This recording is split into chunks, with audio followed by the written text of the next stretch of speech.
Hello दोस्तों, कैसे हैं आप लोग। मैं बाका बॉय लौट आया हूँ एक और नए वीडियो के साथ। और आज के वीडियो में हम बात करने वाले हैं बजर्क के बारे में। More specifically what makes Berserk a masterpiece के बारे में। मेरे हिसाब से बजर्क एक मास्टरपीस है और बजर्क उन गिने चुने चीजों में से है जो कि प्रूव करता है कि हाँ, ऑब्जेक्टिव मास्टरपीस डू एग्जिस्ट। जैसे मूवीज में गॉडफादर है, पेंटिंग में मोनालिसा है, एनीमे में गोस्ट इन द शेल है, वैसे ही मांगा में है बजर्क। ये सारी चीजें प्रूव करते हैं कि objective masterpiece do exist.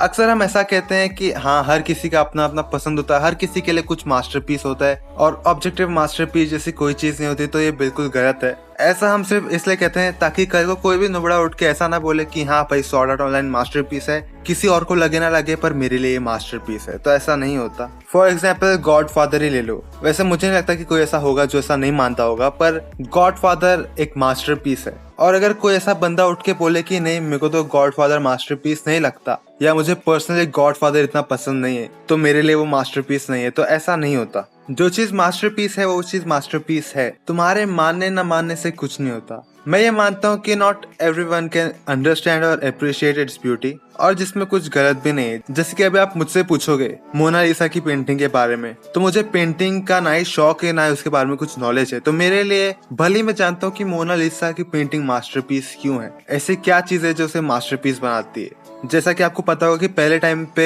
Industrial colours नहीं होते थे कि हर एक स्किन कलर के लिए आप सीधा स्किन कलर बाय करो। उस टाइम पे कलर्स को मिला के कलर्स बनाने पड़ते थे, यानी कि स्किन कलर बनाने के लिए आपको अलग अलग कलर्स को मिलाना पड़ता था। यहाँ तक कि उसको ड्रॉ भी ऐसा किया है कि आप जो एंगल से देखोगे आपको ऐसा लगेगा कि उसकी आंखें आपको फॉलो कर रही है। और ऐसे कई सारी चीजें जो मोनालिसा की पेंटिंग को एक मास्टरपीस बनाती है। पर जैसा कि मैंने कहा, मुझे ना ही पेंटिंग का नॉलेज है ना ही उसमें इंटरेस्ट है, तो मेरे लिए वो जस्ट अनदर पेंटिंग है। मैं जानता हूँ वो मास्टरपीस है, मैं मानता हूँ मास्टरपीस है, पर मेरे लिए उसकी कीमत सिर्फ एक पेंटिंग बराबर ही है। और सेम चीज बाकियों में भी अप्लाई होती है। चलिए अब हम बात करते हैं कि what makes Berserk a masterpiece.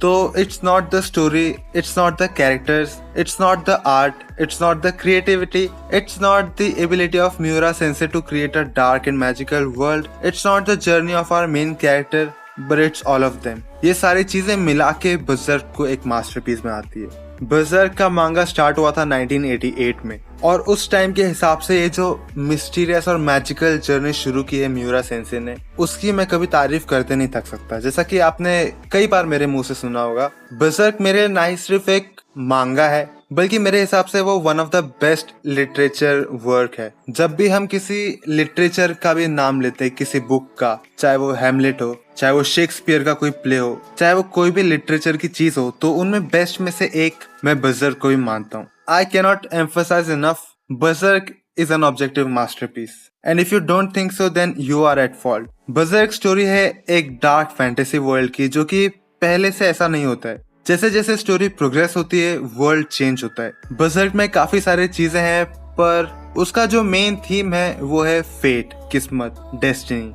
कैसे सबका फेट लिखा होता है और सबको उसे फॉलो करना ही पड़ता है, भले उनकी मर्जी ना हो तो भी। पर कई सारे ऐसे फूल्स भी होते हैं जो अपनी फेट से फाइट करते हैं, और ये कहानी ऐसे ही एक फूल की है। बजर्क की एक चीज मुझे बहुत अच्छी लगती है, और वो है आर्क्स के बीच का ट्रांजिशन, कि कैसे आर्क्स चेंज होते हैं। बजर्क स्टार्ट होता है ब्लैक स्वॉर्ड्समैन आर्क से, जिसमें गट्स का कैरेक्टर इंट्रोड्यूस होता है, बजर्क का वर्ल्ड इंट्रोड्यूस होता है, और हमें दुनिया के करंट स्टेटस के बारे में पता चलता है कि ये दुनिया कितनी डार्क और मिस्टीरियस है, और पता चलता है गट्स द ब्लैक स्वॉर्ड्समैन के बारे में। फिर ग्रिफिथ को दिखाते हैं आर्क के एंड में, और दिखाते हैं कि गट्स का खून खौल जाता है उसको देख के।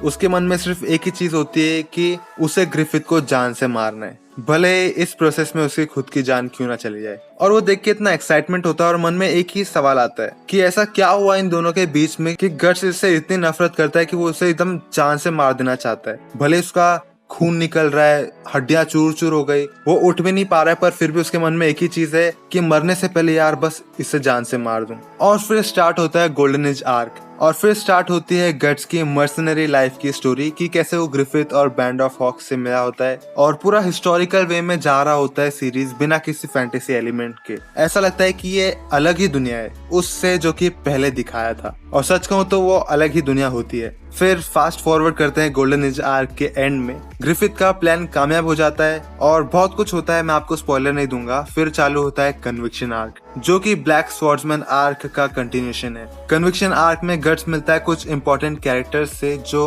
बाद में चल के उसके लाइफ में काफी इंपॉर्टेंट पार्ट प्ले करने वाले हैं। फिर कन्विक्शन आर्क खत्म होता है ग्रिफिथ की वापसी के साथ और वॉर शुरू हो जाता है कुशांस और इस गोरो के कॉन्टिनेंट के बीच में, और ग्रिफिथ के प्लान का फेज 2 चालू होता है। और फिर शुरू होता है Falcon of the millennium empire arc, जिसकी तो मैं क्या ही तारीफ करूं। पहले मुझे लगा था कि गोल्डन एज आर्क को तो कुछ बीट नहीं कर सकता, पर फिर ये आर्क चालू हो जाता है। और फिर Falcon of the millennium empire arc खत्म होता है एक विंड के ब्लो के साथ, जो पूरी दुनिया में फैल जाता है और पूरी दुनिया बदल देता है। और फिर शुरू होता है फैंटेसिया आर्क, जो कि करंट आर्क है बजर्क का। बजर्क काफी आइकॉनिक मांगा है जिसने ना जाने कितने एनिमे और मांगा को इंस्पायर किया है, वो भी अलग अलग जॉनरा में, चाहे वो शोनेन हो या फैंटेसी। काफी सारे हीरोज जर्नी वाले ट्रोप्स हमें बजर्क से मिले हैं। बजर्क ने हमें ग्रिफिथ जैसा मेन विलन दिया है, जो कि मेरे हिसाब से one of the best anime villain में से एक है। और ऐसा कहना गलत नहीं हो कि वो नंबर 1 पे है बेस्ट एनिमे विलन्स में से। जिसके एक्शंस जस्टिफाइबल नहीं है, उसने काफी कुछ किया है जिसकी वजह से उसे हर कोई हेट करे, पर फिर भी इन सब के बाद भी कोई उसे हेट नहीं करता। ग्रिफिथ के एक्शंस ना ही जस्टिफाइबल थे ना ही अंडरस्टैंडेबल थे, और ग्रिफिथ पूरी तरीके से फॉल्ट में है, ये कहना गलत नहीं होगा। पर फिर भी उसके साथ जो भी हुआ रहता है, पूरे बजर्क के स्टोरी में जो भी हुआ है, वो सब यही दिखाया है कि it's all part of a destiny. बजर्क ना ही सिर्फ डार्क है बल्कि सैड भी है, और वो डार्क सिर्फ शॉक वैल्यू के लिए नहीं है, बल्कि हर एक एक्शन के पीछे एक ग्रेटर पर्पस है।